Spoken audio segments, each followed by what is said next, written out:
चीन और पाकिस्तान के साथ दोस्ती बढ़ा रही नेपाल की सेना भी अब पाकिस्तानी सेना की राह पर बढ़ती दिखाई दे रही है। नेपाल की सेना पाकिस्तान की सेना की तरह बिजनेस करना चाहती है। दरअसल नेपाली सेना ऐसे बिजनेस में निवेश करना चाहती है जिसमें उसको जमकर कमाई हो। नेपाली सेना के कॉरपोरेट आर्मी बनने का देश के अंदर भी भारी विरोध हो रहा है। काठमांडू पोस्ट की रिपोर्ट के मुताबिक द नेशनल डिफेंस फोर्स ने एक ड्राफ्ट बिल पेश किया है ताकि नेपाली आर्मी एक्ट को बदला जा सके। नेपाली सेना ने अपने कल्याणकारी फंड को विभिन्न बिजनेस के अंदर प्रमोटर के रूप में निवेश करने के लिए कानूनी सलाह मांगी है। इसके लिए पिछले कई साल से नेपाली सेना अपना पूरा जोर लगाए हुए है। नेपाली सेना के कानूनी मामलों के प्रभारी रंत प्रकाश थापा ने कहा कि उन्हें उम्मीद है कि उनके ड्राफ्ट पर बिल को संसद से स्वीकृति मिलने से पहले सरकार अपनी सहमति दे देगी। नेपाल के वर्तमान कानूनों के मुताबिक सेना को उद्योगों, कंपनियों और पन बिजली परियोजनाओं जैसे आधारभूत ढांचे के प्रोजेक्ट में निवेश करने पर पाबंदी है।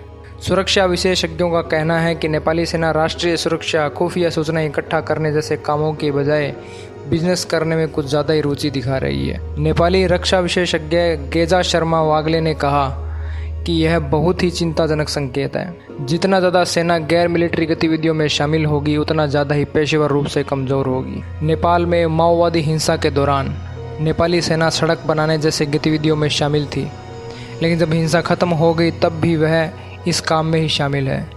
नेपाली सेना इस समय gas station, school, medical college और पानी का बोतल बेचती है। नेपाली सेना को ही काठमांडू तराई एक्सप्रेसवे का ठेका मिला है, जिसकी काफ़ी आलोचनाएं भी हो रही है।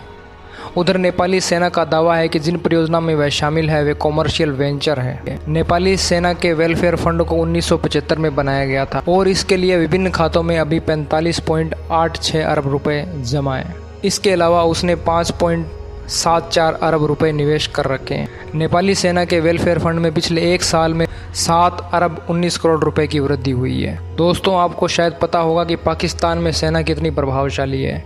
यह बात भी किसी से छिपी हुई नहीं है। कहा जाता है कि वहाँ सत्ता में कौन नेता या पार्टी आएगी उसका फैसला भी पाकिस्तानी आर्मी ही करती है। पाकिस्तानी सेना ने उद्योगों का एक बड़ा साम्राज्य भी खड़ा कर लिया है।